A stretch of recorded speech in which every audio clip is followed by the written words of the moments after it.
everybody, and welcome back to Linda Tina TV. If it's not your first time here, if it is your first time, I see you. Hello there. Please do subscribe. There's a cocktail of topics on my channel. You may find something that will interest you. So today's video is about a topic that's a little bit sensitive, and we are going to be talking about mental strength and mental health. I feel like this topic has been discussed a lot in recent months and years maybe, but I wonder how many people actually take it seriously and personally. I feel like sometimes people talk about mental health because it's cool to talk about it and it's trendy, but it's actually something that is neglected in many situations and in many parts of the world, and also something that's probably not taken as seriously as it actually is by the people who are going through mental episodes, mental issues, but also people surrounding other people going through these issues. So I thought it would be something relevant to talk about. I also choose to talk about this topic. What triggered me to make this video actually is mostly how silently people suffer with mental problems, and no one talks about it. We are afraid to talk about it. We are afraid to appear weak. We are afraid to just come out and be open about the state of our mental state. And so I thought talking about it could reach out to someone and, who knows, change a life. Mental health is a very broad topic that obviously I can't talk about everything in this video, and disclaimer, I am no expert, I am no therapist or counselor. These are just my opinions and a little research that I've done, and also a little bit of my experiences. So mental strength. What is mental strength? Mental strength is having the ability to go through different daily struggles and be able to function normally, to go through your daily tasks without any trouble, like successfully completing your daily tasks even amidst different struggles and barriers. Okay, that is mental strength in brief. Mental health is actually being in the right state of mind if you're mentally healthy. So having no disorders like depression, anxiety. If you're not mentally okay, if you're not mentally healthy, you could be going through one of these disorders. Now, why I was inclined to talk about mental strength and mental health is because the two are usually used interchangeably often, and yet I personally feel like one can be exclusive of another in the sense that you can be mentally strong but not mentally healthy, and vice versa. You can be mentally healthy but not mentally strong. And so that's something I wanted us to discuss. I know many of you are probably wondering, what do you mean?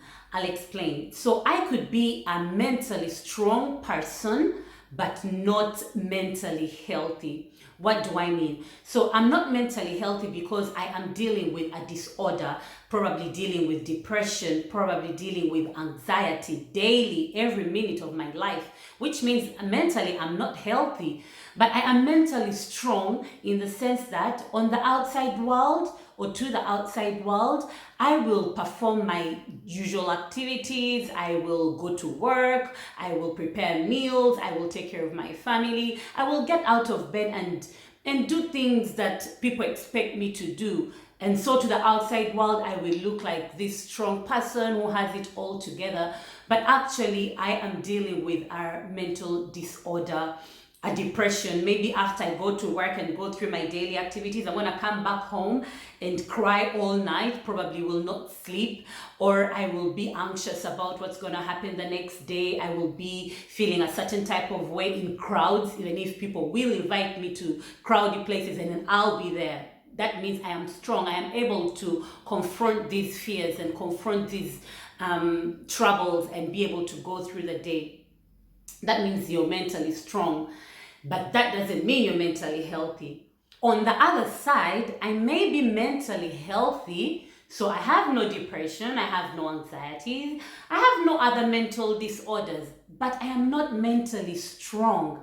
Meaning, even the slightest thing could put me off completely and send me to the other side of sadness, of unhappiness, of dissatisfaction, and maybe I won't even be able to go through my tasks the way I would have wanted to or the way I'm expected to, because I am not mentally strong. And this is why empathy is very important, guys. You might think that, oh, this person is feeling sad because of this little thing that's going on in their life. There are people out there who are going through bigger problems. There are people out there who are dealing with bigger issues. But it's because maybe the mental strength of this person is lower than the mental strength of those other people who are dealing with bigger issues and come out strong. And this other person is dealing with a smaller issue, but they can't handle it. I don't know if you guys get what I mean. So why did I feel the need to bring this to my channel, and why do I think it's important for us to have this conversation? It's because out there in the world, you either know someone who's dealing with a mental issue, or you are dealing with a mental issue, or there's someone out there who's dealing with a mental issue that you have no idea about. So what can we do? Empathy. Number one, empathy. Be kind. Be kind to people out there. If someone looks like they're having a bad day, don't take it for granted. Oh, this person is just being moody and being difficult. Sometimes people are dealing with things that they're not ready to talk about, that they're not comfortable to talk about with you, or things that are just really difficult, and they don't know how to deal with it. They don't have the mental strength to deal with it. So be kind to people out there. The second thing that you can do, that we can do, is on top of being kind, ask people how they are. But when I say ask people how they are, I mean in the real sense of it. Most times when someone asks, how are you today? They don't even wait to hear your answer. Okay, so what did you do yesterday? I mean, ask people, how are you? But how are you really? If someone has been looking for a window to open up, they will open up. If someone has been looking for that feeling of someone out there cares, seeing that genuine how are you will change their day, will change their week. You would have touched a life in some way. So when we ask people how they're doing, let's be genuine about it and be interested in really hearing how they're doing. Then the other thing is talking about it. I am a talker, I am a sharer, but also I have my limits. There are times where I felt like I didn't want to talk about things I was going through. And I realized that I suffered more not sharing and not talking about it than when I found a safe place to talk about it. Now, I'm not saying go around telling people your problems or what you're going through in life if you're not comfortable about it. We have different personalities. But I think it's important to find that safe place. If you don't have anybody, completely anybody to talk to, write it down. Like the old school journals, that would be like talking to someone. Write it down. Talk to yourself. I talk to myself mostly in the shower. Talk to yourself and give yourself kind words and find a way to let out these things that you're going through. This is very important. I'm telling you, it's important. I know from experience that talking to someone helps.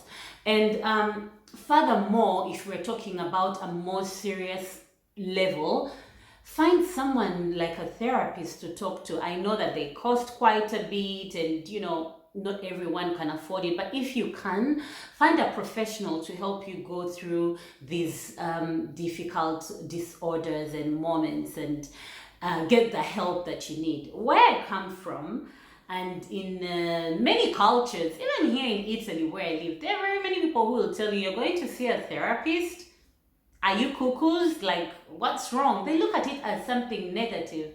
But then the people that I have spoken to who have gone through the process of therapy will tell you that it changed their lives in ways that they never imagined. Even those who are skeptical about it, they'll tell you the positives of speaking to someone, speaking to a professional. You just need to find the right person.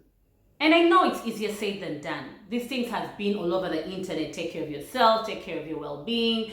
But there are days when you really feel you can't get out of bed. But I'll tell you that any step you make towards having a better mental state counts. Every step you make counts. So even if you feel like today I wasn't able to do that, but if you were able to lay your bed, that's fine. If you were able to brush your teeth, that's fine. Whatever you do, just make sure that you're doing something, just one thing to make yourself feel better when you're in those low moments. And then the other thing is to accept, I've come to realize that also accepting the emotions and the things you're going through life makes it a little easier to deal with them. So that's the last one. Accept what you are going through and come to that point of this is reality and this is happening, but how do I deal with it? Then you're beginning to face the problem. So guys, this is a very broad topic, like I said at the start of the video, but I feel like it's a very necessary topic, especially now when the world puts so much pressure on us that creates a lot of anxiety and uncertainty. I feel it. I don't know if you guys feel it too. So it's very important that we have these conversations and we keep ourselves sane, but we also help those around us, especially those that may appear to be fine, to actually be fine. If you stuck around till the end of the video, thank you so much for watching. I don't know if I was just mumbling or if you picked something great, important out of this video. I really hope so. Otherwise, I'll see you in my next video, and take care of yourself. Bye bye.